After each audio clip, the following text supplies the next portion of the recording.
Ninawasalimu wapendwa watazamaji wa Moba Actualite Media. Kama vile mnavyotuona hapa, tuko kwenye sente ya Amimo inayopatikana katika kata ya Gingalata.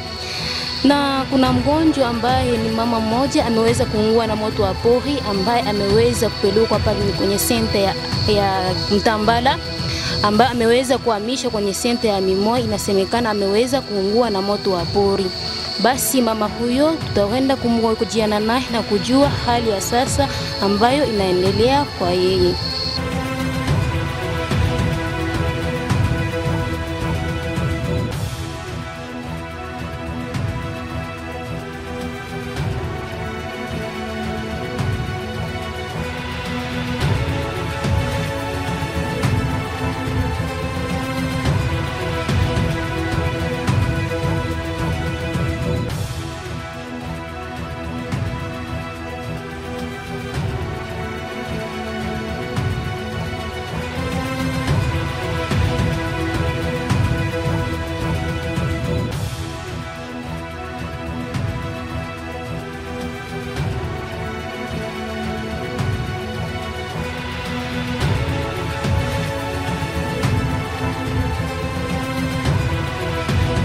Naam wapendwa watazamaji, kama unavyotuona hapa, ninaye hapa kaka wa mgonjwa ambaye ameweza kuungua na moto wa pori.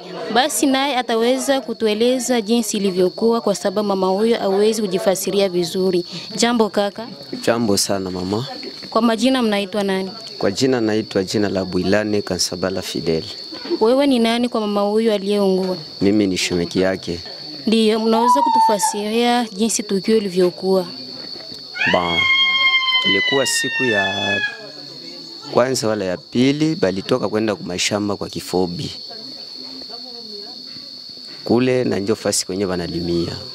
Ilikuwa ni kwenda kubeba chakula, kwa kuwa chakula ilikuwa kisha kumalizika kunyumba. Wakati walipofika kule, wakamaliza ile shughuli yao ya kazi, wakapenda waloweke na miogo. Sasa wakati walipomaliza kuloweka miogo, balilalaka kule, bakaandaa na mizigo yabo kushuka nayo. Basi kwa kuwa shamba yabo ilikuwa katikati ya pori, yani ilikuwa kama vile kaupekeko kidogo, na ilikuwa iko mumulima. Sasa wakati banaanza kuandaa chini ya ile shamba, kwenye kwa ile pori ya munene, kulikuwa na batoto yapata batoto 4. Bale batoto nia yabo ilikuwa ni kuchoma ile pori. Huyu mama Asite alijaribu kuwakataza, kusema kama msichome ile pori, mkichoma sinyo sisi huku tunaweza tukaungua. Lakini watoto hawakupenda kusikia, balibidi kuchoma ile pori. Sasa wakati walipochoma, basi ikapanda haraka kwa kuwa ni shamba ilikuwa iko ni mumulima, na ile pori inafanya kadiri ya miaka 3 bila kulunguziwa. Sasa wakati ule moto ulipanda na nguvu sana, ikabidi kukalamuka chale kimoya kia moto kikaenda kikangukia kukambi. Na hasa alikuwa yeye na batoto batatu ndio benye aliyokuwa nabo kule. Kambi ikaanza kudungula, kisha yeye akabululia batoto kupembeni, lakini moto ulionekana kuwa nguvu zaidi. Ikabidi mtoto moya akakokotwa na ile moto. Sasa wakati alipokokotwa, hakuwa jinsi, mtoto akaanza kuungua. Na mtoto huyo ambaye aliyokokotwa kwenye moto anakuwa na miaka ngapi? Yuko na miaka 19 na mtoto mmoja mwenzake. Je, mtoto huyo naye ameweza kuungua au hapana? Hapana, ule mtoto alikuwa yuko mwenye kubaki kwa baba yake. Na mmesema walikuwa 4, kati yao 4 ni wangapi ambao wameweza kuhuzurika? Wenyewe waliweza kunusurika, kulikuwa ni bali watoto 2. Mama naye njoo mwenyewe alifika kupata hatia kwa sababu ya kuwa afike kutosha mtoto yake kumoto. Je, na imesemekana kuwa kuna mtoto mmoja ambaye ameweza kufariki naye vile na moto wa pori, ni kweli? Ndio, mwenye aliyefariki na njoo mtoto yake wa kwanza. Yeye ameweza kufariki wapi? amefariki kule. Sasa wakati anaungua kukafanizika msaada wa kuwachukua kuwapeleka ku hospitali ya Lumono. Ile shamba iko ni mweneo ya Kifobi.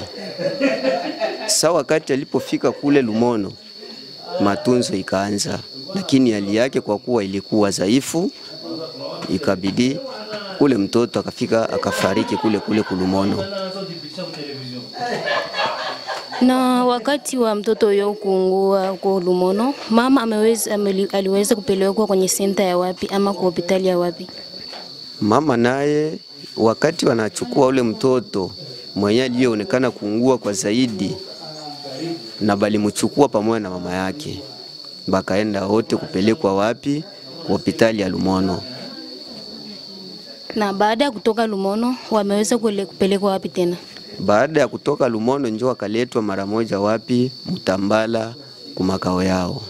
Mtambala wameweza kufanya hapo siku ngapi? Mtambala anafanya siku 4. Leo hii njoo inaweza angelishinda pale, njoo ilikuwa siku ya 5. Na ni kusema hali haikuwa nzuri, ndio maana ameweza kupelekwa tena kwenye senta ya Mimo, au matunzo kula haikuwa vizuri, au kuna jitihada ambayo gani ambayo imeweza kufanyika? Bon, kwa mgonjwa kufikia kuja huku ni viongozi ambao tunao wachagua ndio walioweza kuchukua hii jukumu ya kuweza kumtosha kwa ile hospitali ya Mtambala kuya kumleta huku kwa hospitali ya Mimo. Ukisema kuna wabunge wengi ambao wameweza kuchaguliwa hapa, ni mbunge nani ambao ameweza kufanya hatua hiyo ya kumleta mgonjwa hapa kwa Mimo?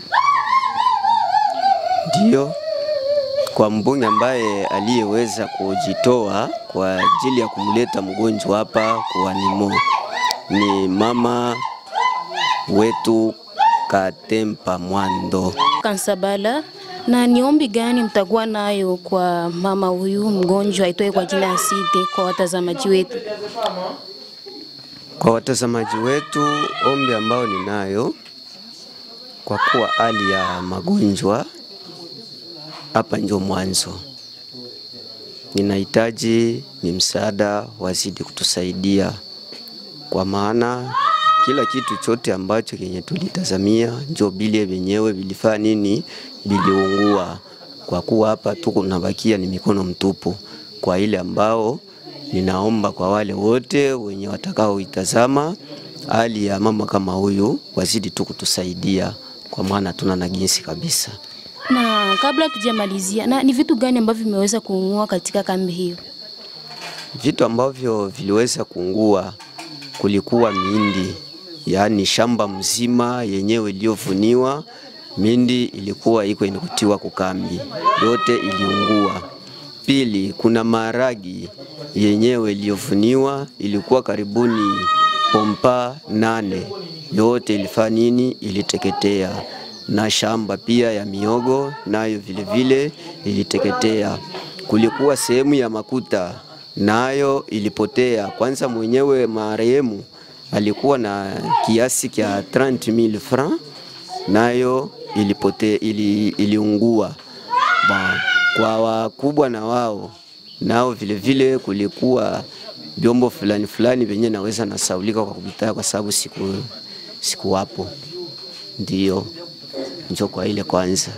Asante sana kaka Kansabala, na poleni na magumu. Asante sana, tunashukuru. Kama umeweza kutazama mama Asite, hali yake ni mbaya sana, mpendwa mtazamaji wa Moba Actualite Media. Basi ameweza kuomba vile vile kuweza kutoa msaada, kwa sababu vyote ambavyo aliweza kujitumainia vimeweza kuungua na moto wa pori. Kwa majina naitwa Malifita Kailehama, nyuma ya kamera nilikuwa naye Ashka Kalala. Basi tuonane tena siku nyingine. Asante.